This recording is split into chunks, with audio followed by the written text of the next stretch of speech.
Hi everyone, I just want to share with you some of the bits that I've managed to achieve whilst this week has progressed. It's been a busy week, I'm not going to deny it, and I've had a little bit of playing around, and I've really just achieved this particular collage piece. If you follow me on Instagram, you would have already seen some of these pictures.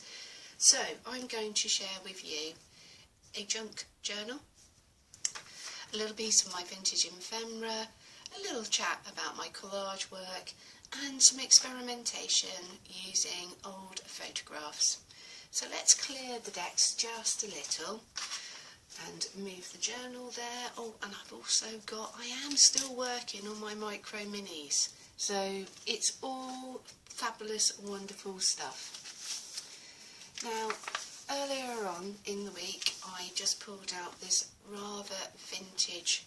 This is Betty Bronson here. She played a role in Peter Pan. I think this magazine dates back to the 1920s, thereabouts. So using this wonderful image, I mean, she is just in a fabulous dress. I did photocopy, and then I used acrylic wax rather than, and this just gives this image. It can be then touched. Our oily fingers aren't going to bleed into the image and cause any more disturbance. I've had great fun just using crochet. These are bits and bobs that I've had hanging around on my table. This little piece of lace here and the trim that goes round the outside edge, it originated from a pillow. I took it off of a pillowcase and then coffee stained it. I've got some beautiful embellishments, and these were made very well. They were gifted very kindly by Carol from Creative Thoughts. I believe she now has a wonderful Etsy shop. She's got some fantastic journals up there for sale. We've got some lovely French postal stamps. We've got, dare I say, another one of little Carol's wonderful envelopes.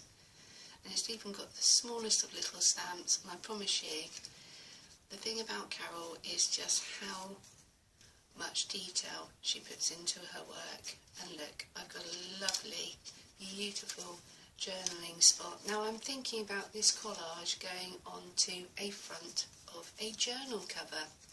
But like most things, the enjoyment factor was literally playing around and collaging over this image. Wasn't too sure how it was going to work. My ink is low in my printer. It doesn't have much in the way of colour, and so I've just printed it off and hoped for the best. And you see that there's all sorts of scrapbooking bits and pieces. There's a wonderful, excuse me, a wonderful little cherub here. I took the shank off and just glued this down.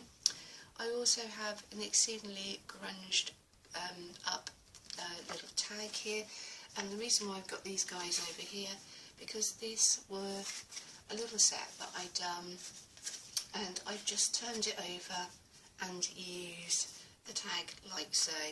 I mean, it does seem a little bit of a shame, but I just adored the way that these sort of came up and stained so wonderfully well. So that's what I've been up to. That's my little collage piece, and I've even got a little rolled paper embellishment tucked there, and that's just using paper around a little cocktail stick. And unfortunately, like most things, I've yet to get a wonderful camera, but we'll get there. So that's my collage, and I wanted to show you a bit of this vintage handwriting. I do tend to make a little bit more work for myself. I do occasionally photocopy certain items so I can keep hold of my vintage.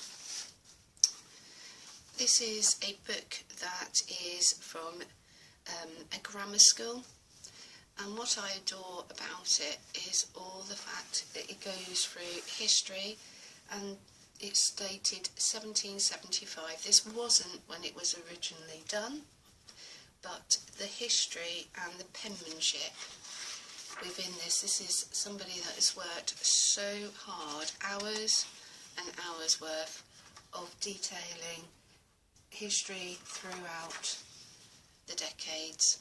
And so I tend to photocopy onto photographic paper. It makes it more durable, and then I can rip photographic paper up, distress it, and then add it to my work. So that is one of my little vintage finds, and there is just ample, beautiful pages all done in ink. I have been playing around with old photographs. In front of you see just a little heart punch, and I'm just using, these are photographs. I'm going to use the image here of this lovely young lady, but I wanted to see what it looked like to go into black and white in hearts. I tried sewing them individually through my machine, hoping that the stitching would hold the photographs, the little hearts together. It kept jamming, so what I've done was backed it onto this brown paper. And maybe if you are into the scrapbooking and you have bits and bobs left over on a photograph where you cut it off, how about hole punching and then just sewing? It's just a simple stitch on my sewing machine, and that is still work in progress, but I will use it. Can you think of that as the spine of a journal? There's just sort of like an idea of bits and bobs that you could try to use your scraps up. You saw this little journal page earlier, but I was using these wonderful leaves, and these are fabric, and I just was thinking, how can I reincorporate these little leaves to be used? You can glue them, admittedly, but once they're glued they become a bit stationary.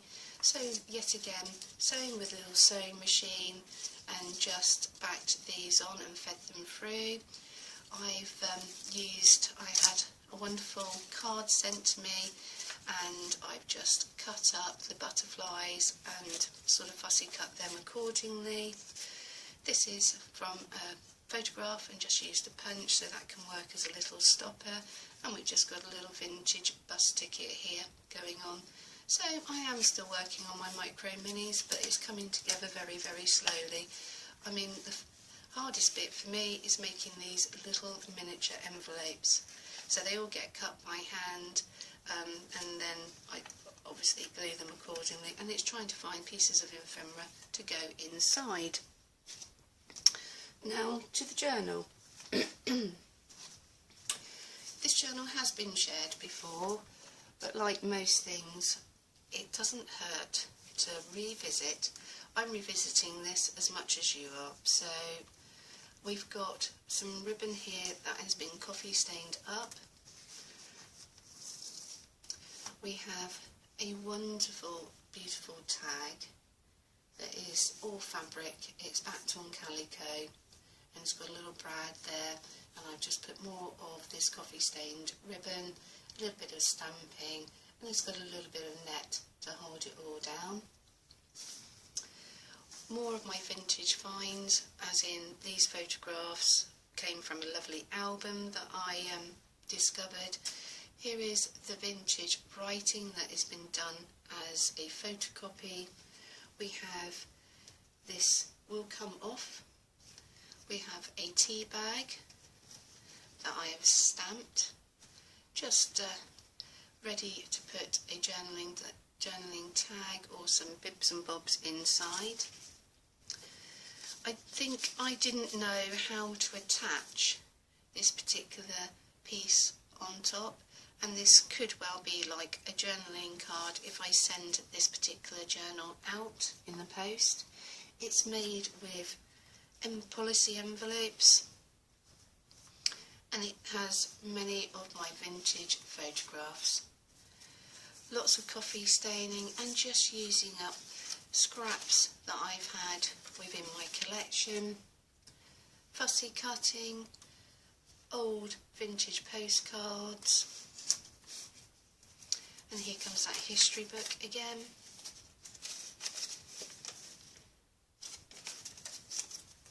Heavily grunged.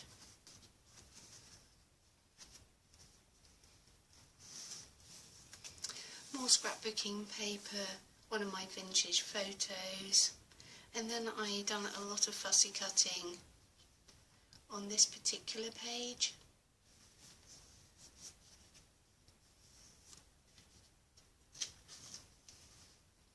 And a bit more fussy cutting here, and just tucked behind we've got these wonderful shells, and I've just done, it's got a bit of my ledger paper. It's just using all bits and bobs, Tim Holtz stamps, more of my vintage ephemera,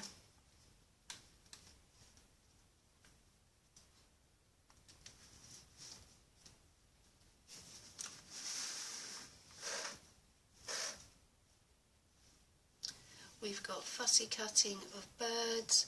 Literally the smallest of pieces have been used to make up this particular journal.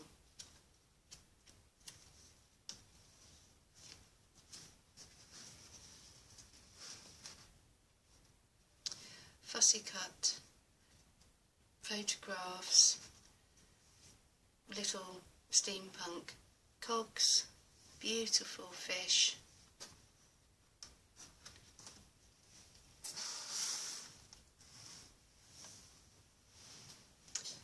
lobster, another one of my images, just even a raffle ticket that I found on the floor.